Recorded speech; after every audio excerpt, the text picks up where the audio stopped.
तो चलिए वीडियो को शुरू करते हैं। क्वेश्चन नंबर 1, आज भारत को गीता की नहीं बल्कि फुटबॉल के मैदान की आवश्यकता है, यह किस विचारक ने प्रस्तुत किया था? पहला है राधा कृष्णन ने, दूसरा प्लेटो ने, तीसरा स्वामी विवेकानंद ने, चौथा है रूसो ने। तो आपका आंसर हो जाएगा स्वामी विवेकानंद जी ने।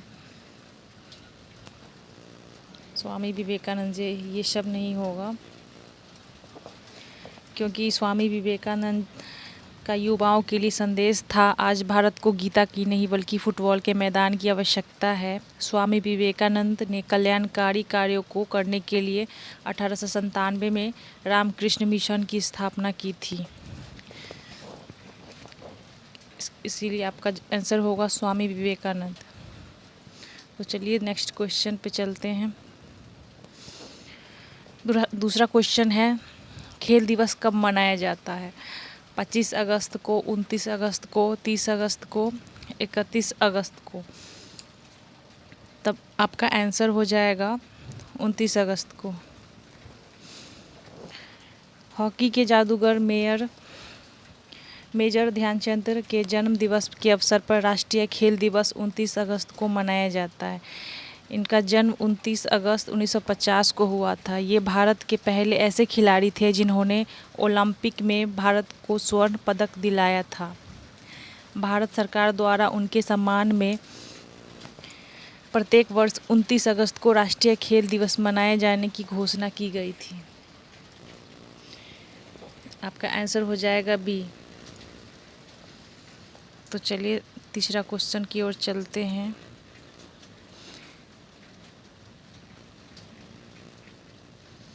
तीसरा क्वेश्चन है, योग के संबंध में प्रमुख ग्रंथ योग दर्शन के लेखक कौन है?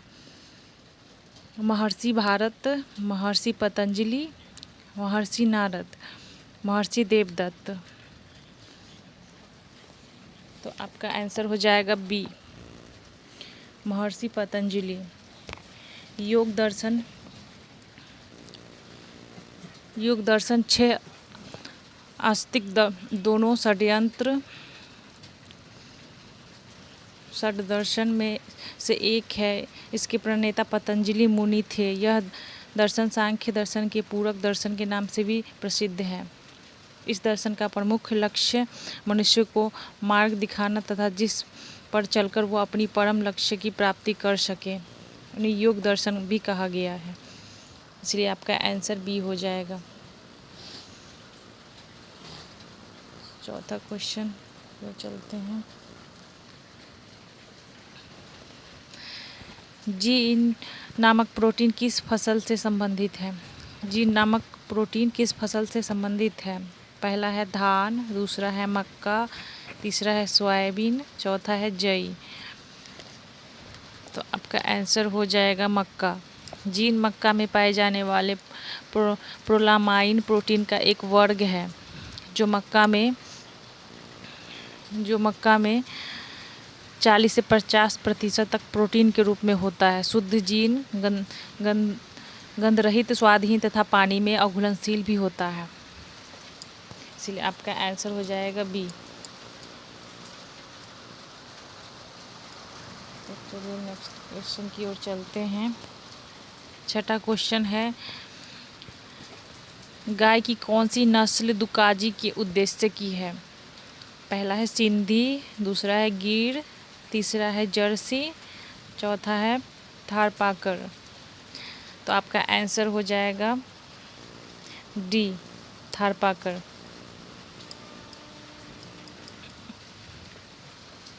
थारपाकर गाय अच्छी दूध उत्पादक मानी जाती है। इनके दूध में 5% वसा पाया जाता है। ये गाय प्रतिदिन 10 लीटर तक दूध देती है। थारपाकर गाय की एक नस्ल पाकिस्तान के सिंध प्रांत तथा भारत के जैसलमेर क्षेत्र में पाई जाती है। तो आपका आंसर डी हो जाएगा।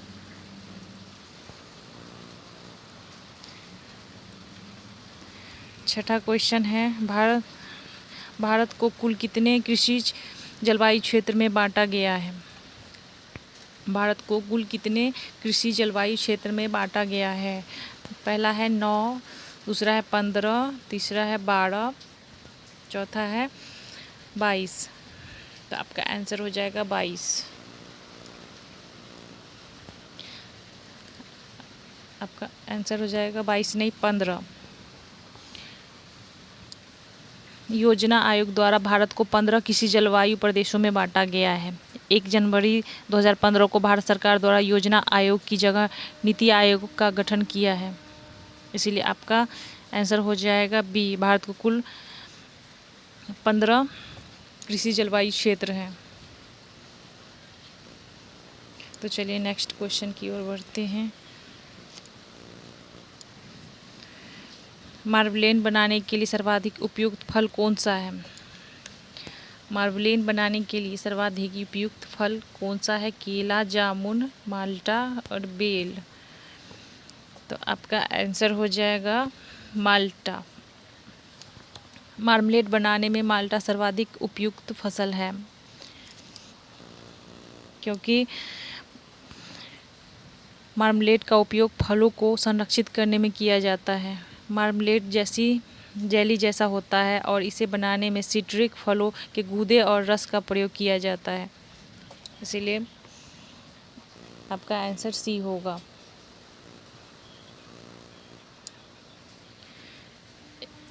दसवां क्वेश्चन है, बंगाल का विभाजन करने वाला गवर्नर जनरल कौन था? कर्जन था, कैनिंग था, मिंटो था, मेयो था। तो आपका आंसर हो जाएगा कर्जन, लॉर्ड कर्जन। ये सब नहीं होगा, ये सब गलत है। आपका आंसर हो जाएगा ए। बंगाल विभाजन 1905 ईस्वी में लॉर्ड कर्जन द्वारा किया गया। विभाजन के बाद बंगाल पूर्वी बंगाल की ओर पश्चिम बंगाल 2 भागों में बंट गया। भारत में 1911 में बंगाल विभाजन रद्द कर दिया गया था। इसलिए आपका आंसर ए होगा।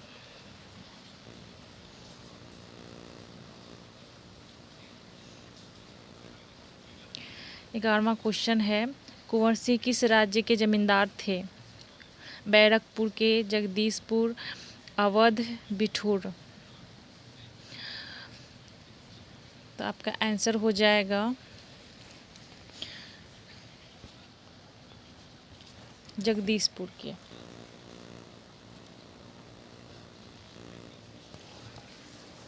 कुंवर सिंह का जन्म 23 अप्रैल 1977 को बिहार के भोजपुर जिले के जगदीशपुर गांव में हुआ था। ये सन 1857 की क्रांति के प्रमुख योद्धा तथा नेता थे। इसीलिए कुंवर सिंह एक जमींदार थे, वो जगदीशपुर में रहते थे। तो चलिए नेक्स्ट क्वेश्चन की ओर बढ़ते हैं। 12वां क्वेश्चन है, निम्नलिखित में से कौन सी शिक्षण सहायक सामग्री महाद्वीपों के अनुपातिक क्षेत्र में आकार को दर्शाने में सर्वाधिक उपयुक्त है?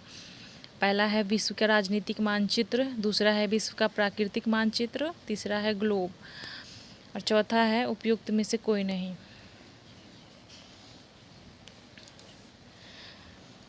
तो आपका आंसर हो जाएगा सी, ग्लोब। आंसर आपका ग्लोब होगा, क्योंकि ग्लोब पृथ्वी का त्रिआयामी मॉडल है। इसका अध्ययन विश्व भर के विभिन्न स्थानों की स्थिति जानने के लिए किया जाता है। यह पृथ्वी की अब तक की सबसे सटीक प्रतिकृति है। इसीलिए आपका आंसर सी होगा। नेक्स्ट क्वेश्चन की ओर चलते हैं।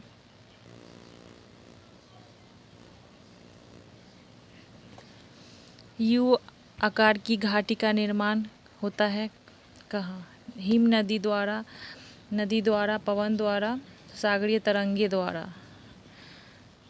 तो आपका आंसर हो जाएगा ए, हिम नदी द्वारा। इसका आंसर ए होगा। यू आकार की घाटी का निर्माण हिम नदों द्वारा होता है और इस नामकरण अंग्रेजी वर्णमाला के अक्षर यू के आधार पर हुआ है। अपरदन के कारण इसके दोनों किनारे काफ़ी समानांतर एवं अनुत्तर ढाल वाले बन जाते हैं। इसीलिए आपका आंसर ए होगा, हिम नदी द्वारा। 14वां क्वेश्चन है, भूगोल शिक्षण हेतु सर्वाधिक उपयोगी सहायक सामग्री है। कैलेंडर है, मानचित्र है, फ्लैशकार्ड है, बैरोमीटर है। तो आपका आंसर हो जाएगा बी, मानचित्र। आपका आंसर बी हो जाएगा, मानचित्र। मानचित्र भूगोल विज्ञान हेतु सर्वाधिक उपयोगी सहायक सामग्री है। इसकी सहायता से भौगोलिक स्थिति तथा अवधारणा को स्पष्ट करने में सहायता मिलती है। तो आपका आंसर हो जाएगा बी। तो चलिए नेक्स्ट क्वेश्चन की ओर चलते हैं। लास्ट क्वेश्चन है, भारतीय संविधान का कौन सा भाग मौलिक अधिकारों से संबंधित है। भारतीय संविधान का कौन सा भाग मौलिक अधिकारों से संबंधित है। भाग 1, भाग 2, भाग 3, भाग 4। तो आपका आंसर हो जाएगा भाग 3। 15 का सी हो जाएगा। भाग 3। भाग 3 भारतीय संविधान के मौलिक अधिकारों से संबंधित है। भारतीय संविधान के भाग 3 में अनुच्छेद 12 से 35 तक मौलिक अधिकारों का प्रावधान किया गया है। भारतीय संविधान के मौलिक अधिकार अमेरिकी स्वतंत्रता संविधान से प्रभावित है, इसलिए आपका आंसर सी हो जाएगा। तो चलिए आज का लास्ट क्वेश्चन भी हो गया।